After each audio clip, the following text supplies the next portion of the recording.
दोस्तों, हिमालय अपने आप में मिस्ट्री से भरी हुई जगह है और इसको भी पूरा तो हम एक्सप्लोर कर ही नहीं पाए हैं, और जितने पार्ट हमने एक्सप्लोर करे हैं वो भी ऐसी जगह दिखाते हैं जो इनएक्सप्लिकेबल हैं। हमें समझ में नहीं आता कि यहाँ पर क्या हुआ। और चूंकि हम इस चैनल पर पास्ट, पीपल और प्लेसेस की बात करते हैं, इसलिए आज एक ऐसे प्लेस के बारे में बात करूंगा जिसके बारे में सुनकर आप भी शायद चकरा जाएंगे। मैं बात कर रहा हूं रूपकुंड लेक के बारे में। रूपकुंड लेक जो कि 5000 मीटर ऊंचाई पर स्थित है और एक माउंट त्रिशूल है उसकी ढलान पर बनी हुई है। और ये लेक इसलिए मिस्ट्री लेक भी कही जाती है क्योंकि इस लेक के इर्द गिर्द और इसके बॉटम में बहुत सारे नर कंकाल यानी कि ह्यूमंस के स्केलेटन्स मिलते हैं। तकरीबन 800 ह्यूमंस के स्केलेटन यहाँ पर पड़े हुए आज भी देखे जा सकते हैं। दरअसल मोस्ट ऑफ द टाइम अगर आप यहाँ पर जाएंगे तो ये लेक जमी हुई रहती है ना, और श्रिंक हो जाती है। बट जब थोड़े टाइम के लिए लेक पिघलती है तो इसके बॉटम में जो, क्योंकि वाटर बहुत क्लीन है, आपको बहुत सारे स्केलेटन दिखते हैं और इसके आसपास भी ये स्केलेटन फैले हुए दिखाई देते हैं। दरअसल 1942 में जब यहाँ पर अंग्रेजों का शासन था तब वहाँ पर एक फॉरेस्ट रेंजर गुजर रहे थे जिन्होंने इस लेक को नोटिस करा और यहाँ पर पहली बार ह्यूमन स्केलेटन्स देखे। तब ये बहुत बड़ा सवाल उठा कि ये स्केलेटन्स कौन थे, ये कहाँ से आए, ये क्यों आए और इनकी डेथ कैसे हुई। और इन्हीं सारे सवालों को एक्सप्लोर करने के लिए अलग अलग रिसर्चेस इसमें की गई। सबसे पहली थ्योरी बताई गई कि 1841 में भारत के कुछ सैनिक जो कि तिब्बत की तरफ कूच कर रहे थे वो इस रास्ते से गुजर रहे थे और या तो उनकी बीच में ही कोई लड़ाई हुई या फिर वो किसी नेचुरल कैलेमिटी का शिकार बन गए और उनकी यहाँ पर अनफॉर्चुनेट कंडीशंस में मौत हो गई। मगर इस थ्योरी को जब और थोड़ा सा लेंस लगाकर देखा गया तो ये पाया गया कि ये जो जितनी सारी स्केलेटन्स हैं इसमें कई सारे तो बच्चे हैं, कई सारी महिलाएं हैं, यहाँ पर कुछ बैंगल्स मिलते हैं और कुछ लेदर स्लीपर्स मिलते हैं। तो लोगों को ये समझ में नहीं आया कि भाई सैनिक अगर थे तो शस्त्र भी मिलने चाहिए, कोई वेपन मिलने चाहिए। वो सब मिलने के बजाय महिलाएं, बच्चे और लेदर के स्लीपर मिल रहे हैं। इसकी वजह से ये जो पहली वाली थ्योरी है इसको खारिज कर दिया गया। फिर निकल के आई थ्योरी नंबर 2। यहाँ पर बताया गया कि भाई दरअसल चूंकि यहाँ पे 800 से ज़्यादा ह्यूमन स्केलेटन्स हैं, इसका मतलब ये कोई एक ग्रेवयार्ड रहा होगा और कभी कोई पैंडमिक या एपिडेमिक यहाँ पर फैली होगी तो इलाके के लोगों ने ये निर्णय लिया कि भाई यहाँ पर एक लेक है, यहाँ पर जाकर हम अपने शवों को छोड़ देते हैं ताकि इनकी वजह से और ये एपिडेमिक ना बढ़ पाए। मगर इस थ्योरी को भी बाद में नकारना पड़ा क्योंकि जब इन शवों को देखा गया तो उसमें पता चला कि कुछ में तो अभी भी जो उनका मांस था वो लगा हुआ था, कहीं पर बाल लगे हुए थे क्योंकि वहाँ का टेम्परेचर ऐसा है ना, तो जमे रहते हैं, तो ये प्रिजर्व था। तो जब इन सबको चेक किया गया, इनकी बोन्स को चेक करा गया तो पता चला कि इनमें तो कोई इस तरह की बीमारी नहीं दिखती। ऐसा दिखता है कि सारे स्वस्थ लोग थे जिनकी अचानक से मौत हो गई। प्लस जब इनके स्केलेटन्स को ध्यान से देखा तो कई सारे स्केलेटन्स के सिर क्रैक्ड ओपन थे, तो ऐसा लगा जैसे इनके सिर पर कोई भारी चीज़ गिरने की वजह से इनकी मौत हुई हो। इसीलिए ये एपिडेमिक वाली बात को भी पूरी तरह से नकार दिया गया। और अब आती है हमारे सामने थ्योरी नंबर 3।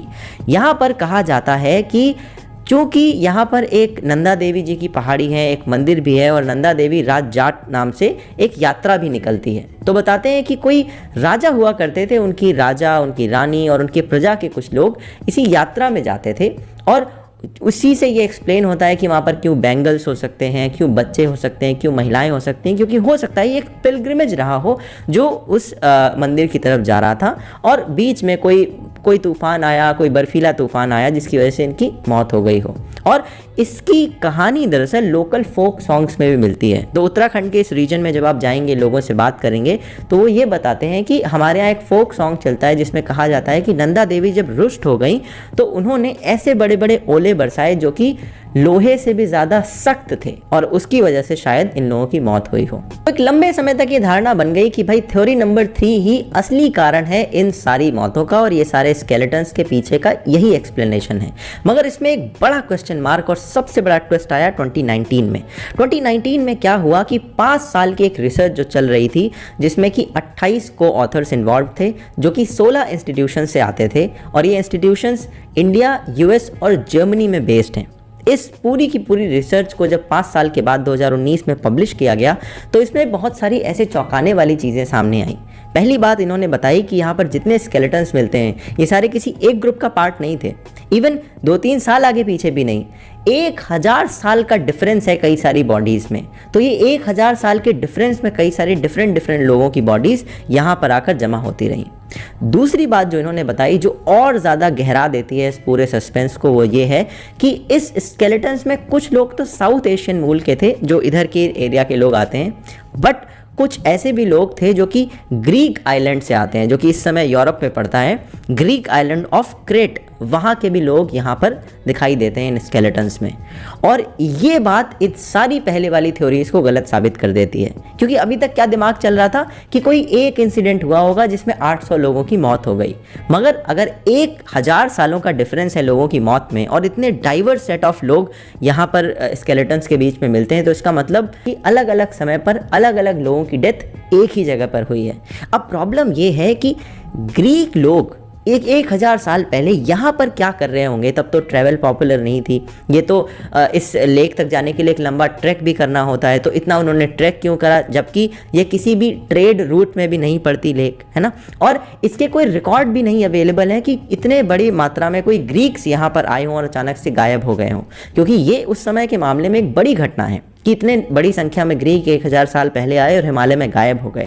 तो इन सारे सवालों को जब इन रिसर्चर्स से पूछा गया तो इन्होंने ये बताया कि देखिए, अभी तक जो हमें पता है वो ये है कि इन सारे लोगों की मौत किसी एक घटना में नहीं हुई, मगर इनकी मौत कैसे हुई इस पर अभी भी रिसर्च जारी है। तो ये मिस्ट्री अभी तक एक मिस्ट्री बनकर ही रह गई है और पहले की जितनी थ्योरीज थी वो सारी गलत साबित हो चुकी हैं। आपको ये वीडियो कैसा लगा मुझे बताइएगा। इस चैनल पर हम पीपल, प्लेसेस और पास्ट के बारे में बहुत इंटरेस्टिंग स्टोरीज सुनाते हैं, तो अगर आपको इन सब बातों में इंटरेस्ट आता है तो इसे सब्सक्राइब करें, इस वीडियो को लाइक करें, शेयर करें, कमेंट में अपने थॉट्स बताएं। अगर आप कभी इस इलाके से आते हैं या इस जगह पर कभी गए हैं तो अपना एक्सपीरियंस शेयर करें। मैं आपसे मिलूंगा अगले फ्राइडे एक और नए वीडियो के साथ में। तब तक के लिए अपना ध्यान रखिएगा। जय हिंद, वंदे मातरम।